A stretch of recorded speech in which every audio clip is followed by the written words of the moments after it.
Was there a verse announced for this morning, or do I just go on with the next one from yesterday?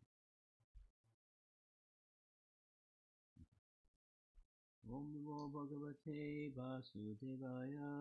Om Namo Bhagavate Vasudevaya. Om Namo Bhagavate Vasudevaya. Om Namo Bhagavate Vasudevaya. Om Namo Bhagavate Vasudevaya. Om Namo Bhagavate Vasudevaya. Canto 1, Chapter 2, Text 19.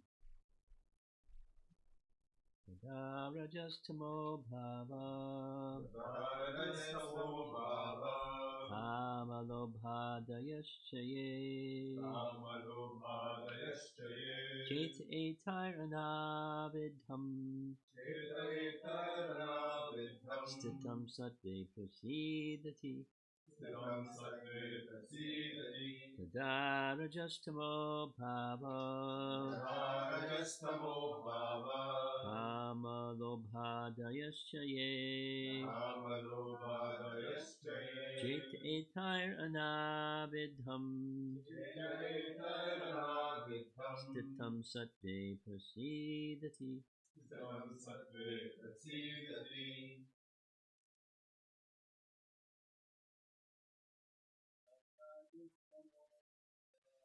Rajastamo Bhava. Kamalobhadayaschaye. Cheta etayanavidham. Stitam satve prasidati.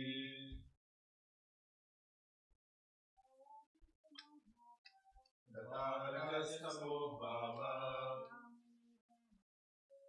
Kamalobhadayaschaye. Cheta etayanavidham. Stitam satve prasidati. Tada. At that time, Rajaha, Rajaha, in the mode of passion, in the mode of passion. Tamaha, the mode of ignorance, The mode of ignorance. Bhava, Bhava, the situation, the situation. Kama, Kama, lust and desire, lust and desire. Lobha, hankering, Hankering. Adayaha, Adayaha, others, others. Cha, Cha, and and Yea, ye, whatever they are, whatever they are. Chetaha, Chetaha, the mind, the mind. Etai, Etai, by these, by these. Anavidham, Anavidham, without being affected, without being affected. Stitam, Stitam, being fixed, being fixed. Sattve, Sattve, in the mode of goodness, in the mode of goodness. Prasidati, Prasidati, thus becomes fully satisfied. thus becomes fully satisfied. Translation: as soon as irrevocable loving service is established in the heart, the effects of nature's modes of passion and ignorance, such as lust, desire, and hankering, disappear from the heart. Then the devotee is established in goodness and he becomes completely happy.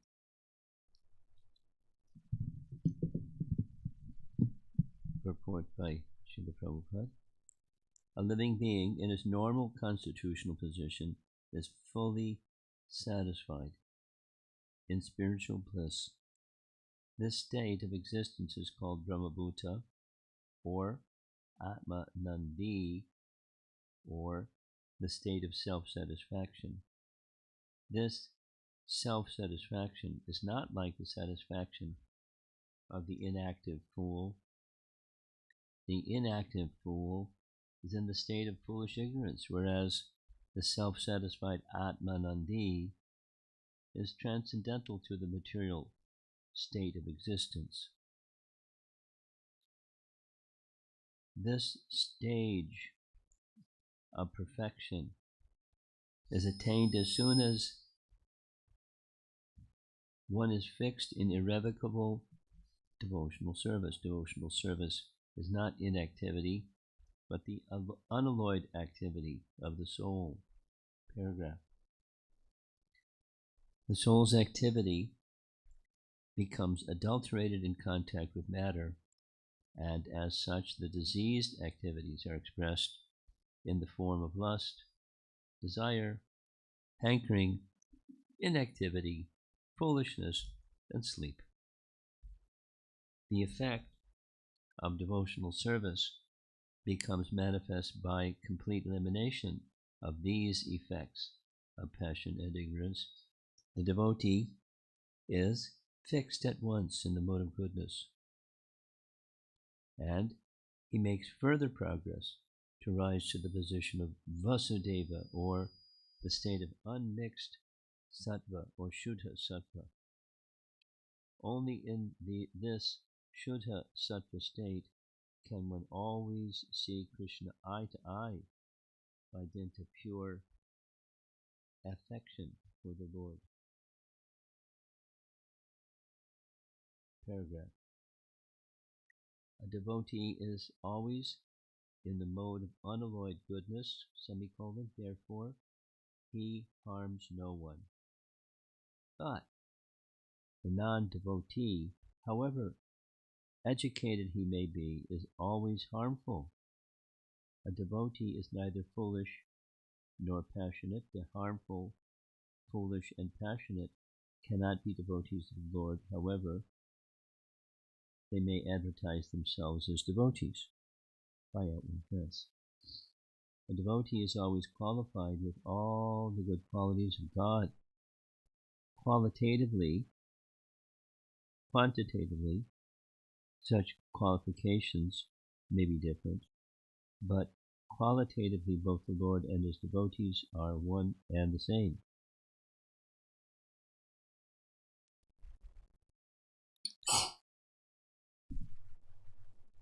It's quite a standard to live up to, right?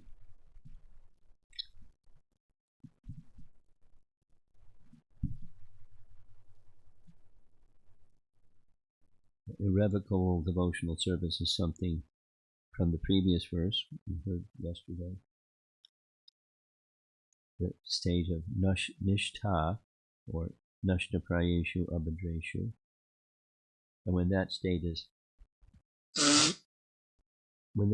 attained, it's equivalent to attaining the state of goodness. See it the other way. The state of goodness is not attained until one becomes steady in devotional service.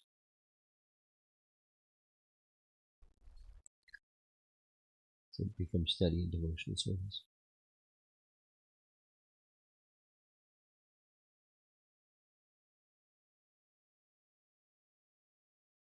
So from yesterday, what's that definition of steadiness, or how to attain it? And that how to attain it is the process of hearing and chanting from proper sources, and consistently nityam bhagavata sevaya.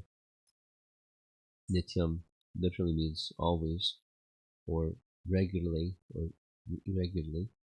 A regulated life that has as its center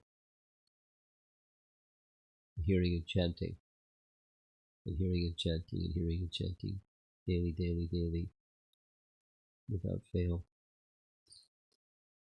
There's some effect. Not a mechanical process, and therefore not a mechanical effect. So what to speak of doing something daily or regularly, what's the purpose? Supposing one isn't clear about the purpose.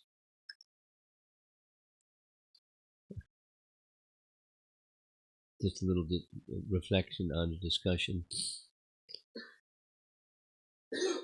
from one young congregation member brought up in a devotee family, now initiated, now with a career, education done, and reflecting that I've been living my life as a pious Hindu, and accepting some of the activities of devotional service, from the perspective or vantage point of a pious Hindu. And I'm starting to understand that that's what I've been doing, and I want to turn that into something that's more than just being a pious Hindu doing certain things.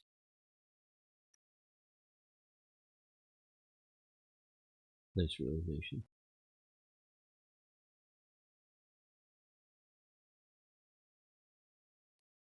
Because it's certainly possible that one can go on for a long, long time without that light going on.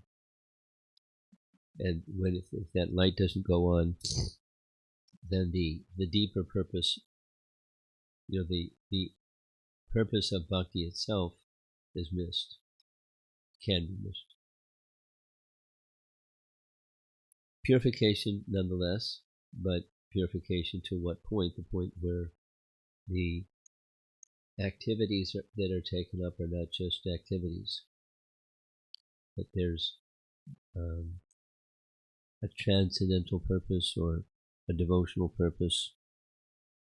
That is, Krishna is to be pleased, not just it's good to be a pious person. So what's being spoken of here is the mode of goodness. As we know from Bhagavad Gita, within the modes of nature,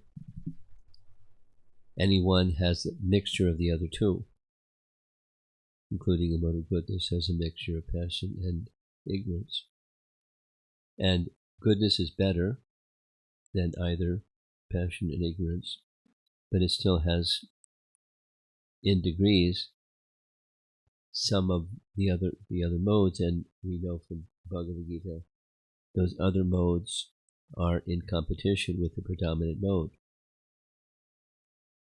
Supposing there's the mode of passion is predominant, the other modes are competing, and sometimes one does good things, sometimes one does ignorant things, but the mode of passion. So the mode of goodness being spoken of here is literally that kind of mode of nature, and therefore it's the nashta prayeshu, almost to nil, the abhadras. In the mode of goodness there's still abhadras, or anarthas, or unwanted things, but it's a very special place. In the language of the previous verse that's repeated here, it becomes irrevocable fact. Irrevocable.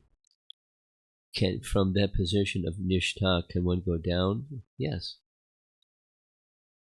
Then what does irrevocable mean? In one sense, irrevocable means it's a permanent asset. On the other hand, supposing that position of being steady, one becomes complacent. And it's okay, I can become complacent because it's an irrevocable fact. Bhagavatam says it's irrevocable. So the benefit is irrevocable. Spiritual is never destroyed by matter, but the consciousness may fluctuate up and down. In fact, commonly it does. That's a very beneficial position. That's what this verse is describing. From that stage of nishtha, the influence of the lower modes of nature is diminished, and taking it further, kama and lobha are not just diminished but eliminated. So it's proportionate to one's absorption in devotional life and devotional practices, particularly mentioned from the previous verses, the hearing and chanting activities, the primary means of purification activities. Such that, from Bhagavad Gita, supposing somebody becomes quite steady in the stage of nishtha, the irrevocable fact position, and supposing they slacken, or supposing that one of the modes of nature shoots up and one does some outrageous thing, like sin, And Krishna corrects that person. In the correction, this is our discussion from yesterday about partiality, impartiality. Krishna recognizes the steadiness and the misfortune of losing that steadiness by whatever the cause is, slackening, distraction, something. So Krishna's kindness is he steps in and corrects the situation. Doesn't have to, but he's acknowledging and honoring that steadiness that was achieved, which is the byproduct, or is part of the submission. So Krishna helps that devotee. And thus, the steadiness, the irrevocable, however long, Krishna restores the stage of bhakti that they had because he honors it. And that's just Krishna's nature, is what Krishna does. So, back to this purport. The influences of rajas and tamas are characterized as lust, sleep, inertia, so passion, ignorance. They are diminished. And as they're diminished, the tendency to do any of those things is diminished, and the devotee is protected by devotional service. Devotional service protects them, which means Krishna's internal potency protects them.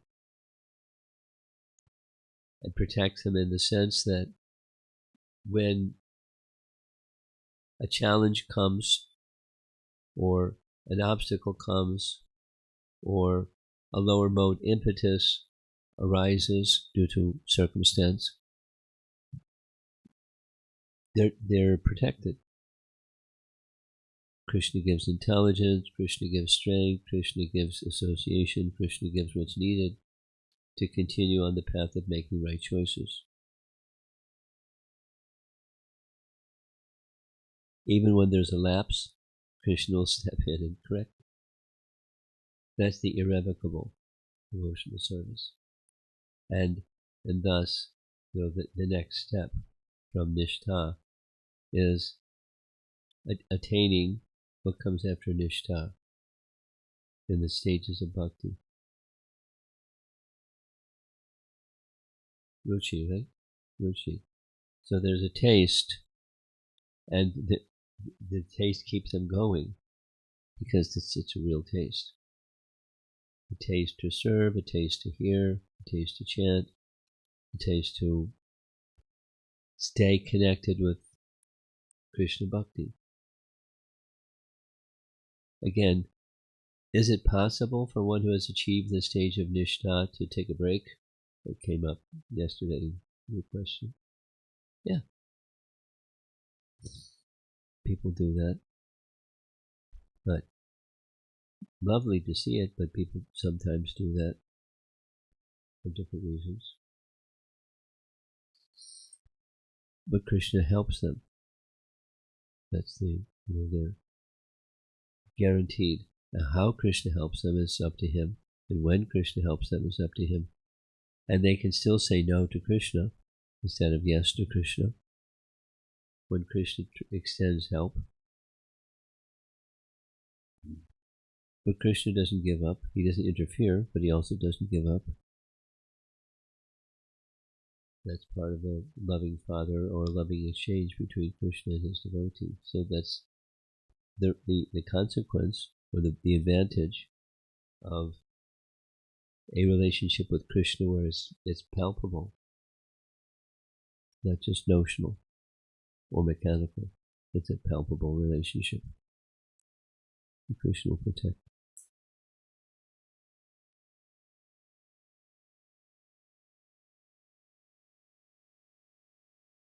Nice section. The teachings of Rupa Goswami are teachings received by him from Chaitanya Mahaprabhu. And the teachings of Chaitanya Mahaprabhu are rooted in the teachings of Srimad Bhagavatam. So this section in Canto 1, Chapter 2, describing the stages of bhakti, it's the foundation for Rupa Goswami describing the 9 stages of bhakti. The 9 processes of bhakti is different than the 9 stages of bhakti. And the 9 processes of bhakti are specifically enunciated by Prahlad Maharaj in the 7th canto. But these stages, they're identified here. Not in the, this is 1, this is 3, this is 7, kind of numbering them, but it's sequential. As any relationship also takes some time to mature and become a palpable, real, vital relationship.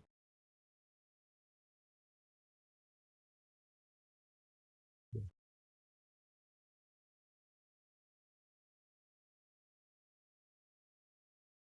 I think that's good. Let's see if we have some discussion. We've had during this visit, there's lots of questions and discussion time.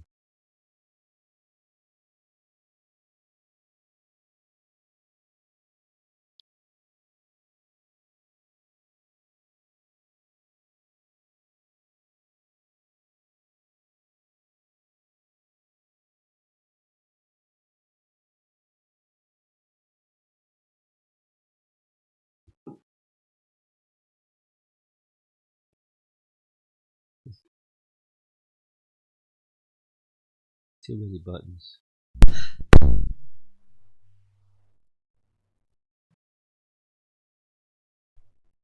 Go ahead and speak and we'll hear you.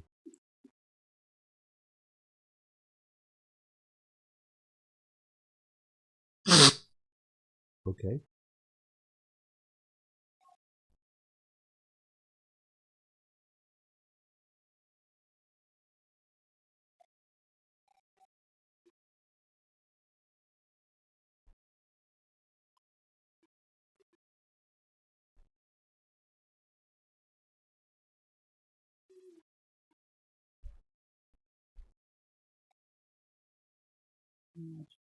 Writing about his disciple Vrajalila.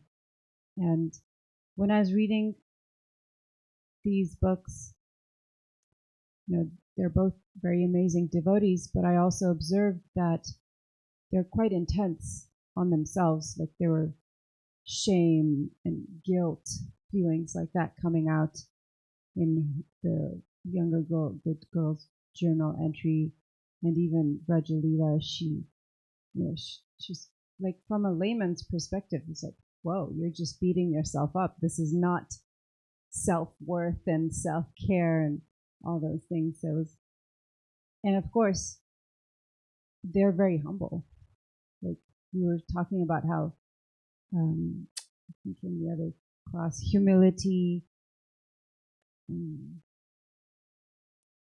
extremely humble means extremely elevated. The more elevated one is, the more humble they are. And so to a devotee,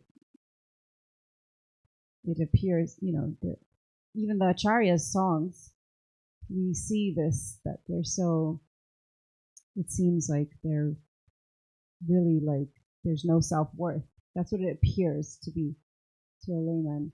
But it was kind of an observation in relation to the discussion yesterday I was thinking about. Was that the foundation? Those 2 books was the foundation of your question? Or is other, direct experiences with devotees aside from those 2 books? Combination. I was just, the 2 books were on my mind right away. Okay. I hadn't thought of it. Okay. Just read Well, without knowing, the personalities within these 2 books, it's hard to picture in my mind, how they were so self-deprecating and so forth. Humility is not self-deprecation. Spiritual humility acknowledges the mercy, and there's an eagerness for mercy while thinking oneself not qualified for mercy, but somehow be merciful. Hope against hope, kind of Rupa Goswami's teaching. So the state of hopelessness is not a sign of spiritual humility. So I don't know the personalities, I don't know the circumstances, but from your description, it sounds like it's a little bit in that direction.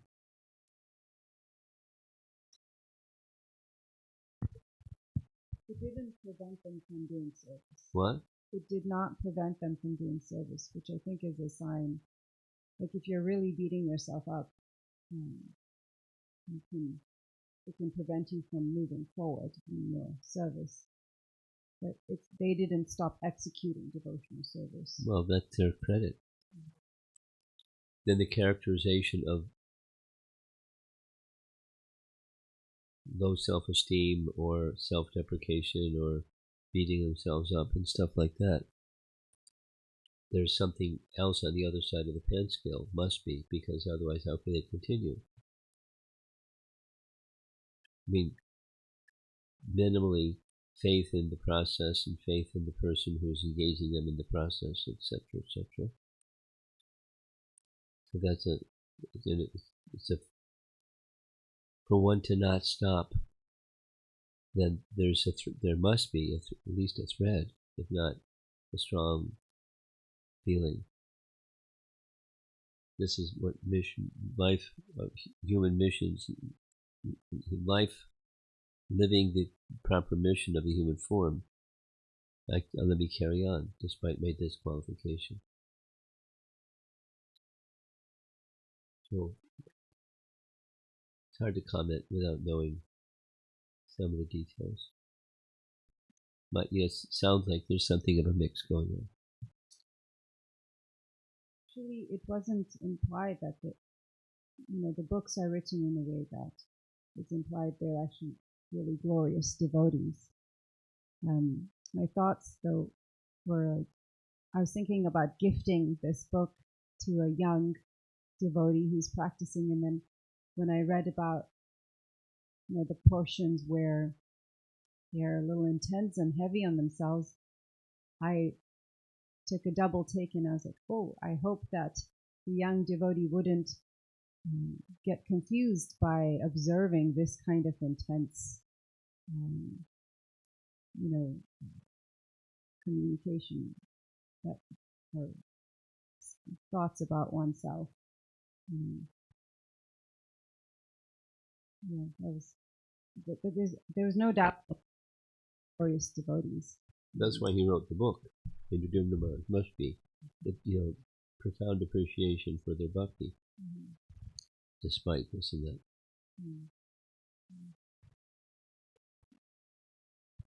So bhakti propels one forward.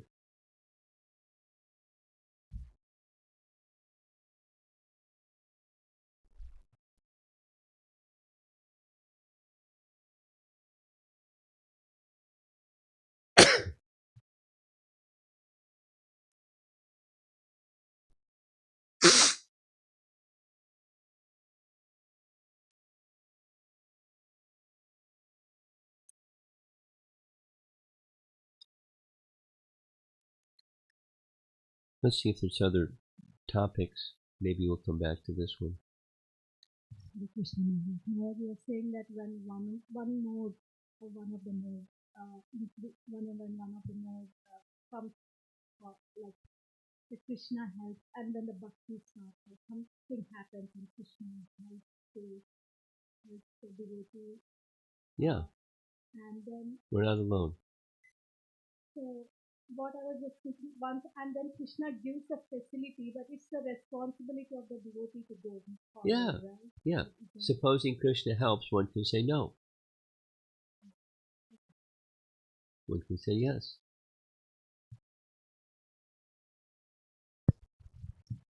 One can say maybe. There's options. Free will. You have something?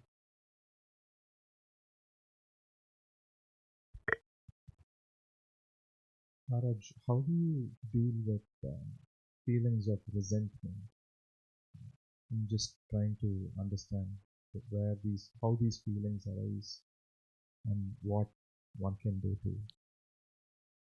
avoid it, or maybe when they're going through it. You're speaking of yourself, I guess. Yes, Maharaj. Okay.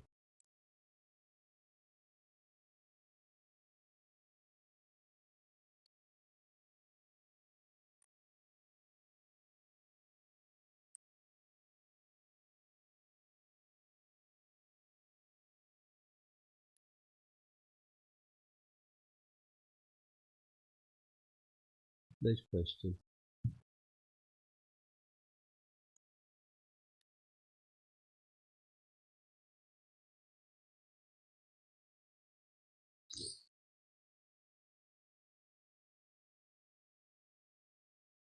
A good place to go when there's a feeling like resentment arises is not a blade of grass moves without the sanction of the Supreme Lord. So this acts that's causing me to feel some feeling, including the resentment of acts. Let me try to understand how Krishna is behind at least the sanctioning of acts. And then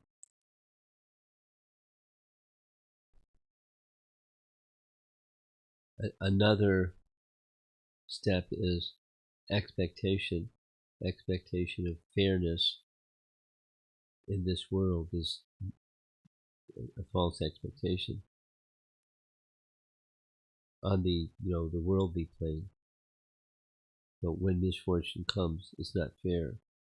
Then we can put the blame on Krishna that why did you allow this misfortune to come? I know somebody that's doing that. And they're stuck.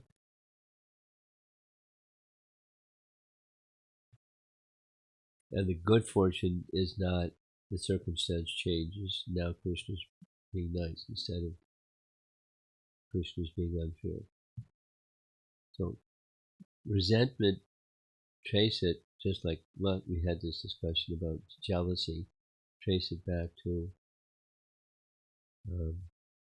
envy, trace it back to our relationship with Krishna. I'm giving two options. They're both, don't let Krishna disappear when you're feeling that feeling of disappointment.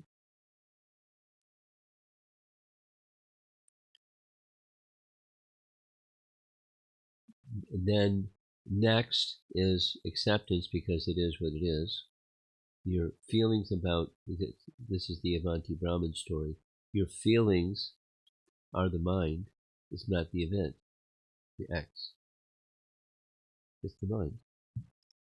And something to help restore the mind to its proper position rather than the disappointment or resentment space is from acceptance, it is what it is. I have the feelings, they are what they are. And my life is meant for something more than that. Don't get stuck. Have a purpose awaiting you for fulfillment. I mean, I recently had a long discussion with somebody who had great misfortune and some bad feelings about the great misfortune. And the end of the conversation was precisely this. Have a purpose that's meaningful to you, not somebody else, but a purpose that's meaningful to you, awaiting to be fulfilled, and focus your energy on that. because events, whatever X is, obsessing about it isn't going to make the X go away, or the feelings about X go away. It will magnify the feelings, and whatever X is, it's done. So accepting, and this is a world of duality, and sometimes misfortune will come, and good fortune will come. My life is not about getting more good fortune and less ill fortune. My life is about something else. And focus on something that's meaningful to you, and develop it and develop it and develop it, and invest energy in that which is meaningful to you. Obviously, the closer the connection is to Krishna, will be pleased by this meaningful something, the better.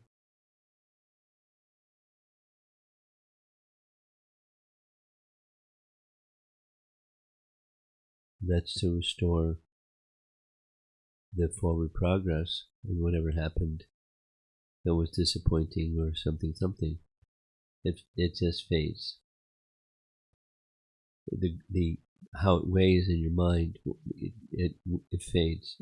It may not be completely gone. It may sometimes surface again, and sometimes subside again, but it becomes like just a memory of something unfortunate that happened, and don't feel some resentment over it. If it lingers, something to consider is going to the instrument, person or circumstances, and express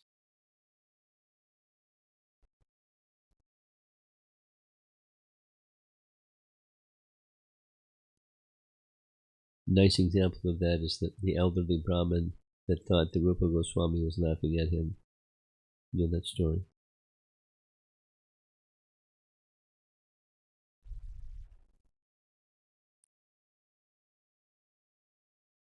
In Vrindavan, this is from Bhakti Ratnakar. In Vrindavan, Rupa Goswami was in a very elevated state of absorption in thoughts of Krishna, presumably while chanting. And a pastime manifested in his mind or his heart. It was a pastime where the gopis were preparing Radharani for meeting Krishna. And they were, decorating her and combing her hair and this and that. Krishna saw what they were doing, and he snuck up from behind and asked them to not reveal that he was coming. And he took the brush and started brushing Radharani's hair. And Radharani made a comment. "Oh, you're doing such a fantastic job." And so she took a mirror to see who it was that was brushing her hair so nicely, and it was Krishna.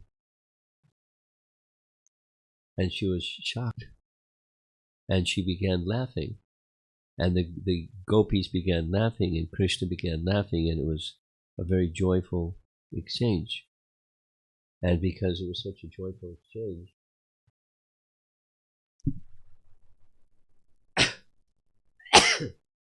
in his spiritual form, in his meditation, Rupa Manjari was also participating in the pastime, and with all the other gopis, he was laughing. As he was laughing, inside, his body laughter was also just being displayed outside. And just at that time, there was an old Brahmin, couldn't walk properly, and saw Rupa Goswami laughing and thought he was laughing at, "I can't walk properly." His mind was disturbed. He took offense. And so he, being disturbed like this, went to Sanatana Goswami and said, "How can such an elevated person be laughing at an old man because he can't walk properly?" And Sanatana Goswami didn't dismiss him. He just said, "I'll look into it and I'll get back to you." The man left. later that day, Rupa Goswami came to visit Sanatana Goswami and said this very surprising thing happened today. I was absorbed in this absorption in a pastime, Radha Krishna and the gopis pastime, and then it reached this particular stage. It was very joyful, and then all of a sudden my meditation broke. And I tried again and again to enter into that meditation, and it didn't happen. Just sharing.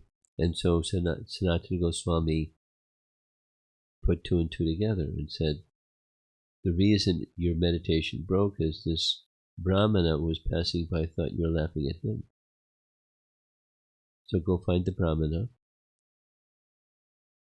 explain to him what happened, profusely apologize, and everything will be all right.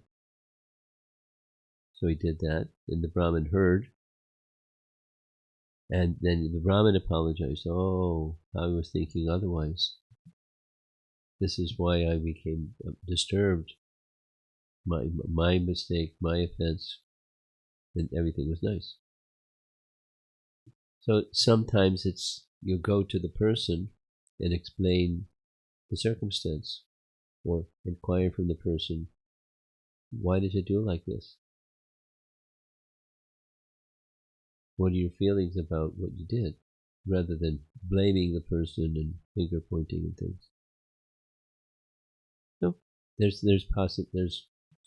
options rather than just carrying the emotion.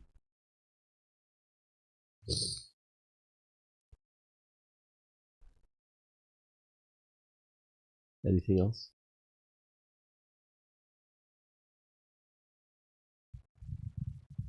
Hare Krishna Maharaj, I wanted to know how is it, my understanding was that the definition of Nishta is The definition of Nishta Nishta, okay, is it's steady. Your intention, your focus doesn't waver much. Much. Okay.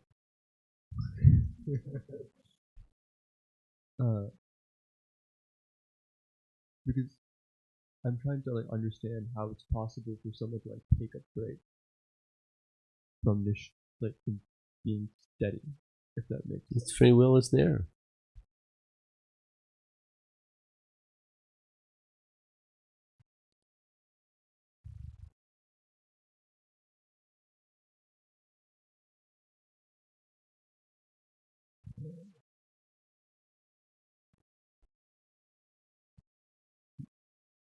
Something else?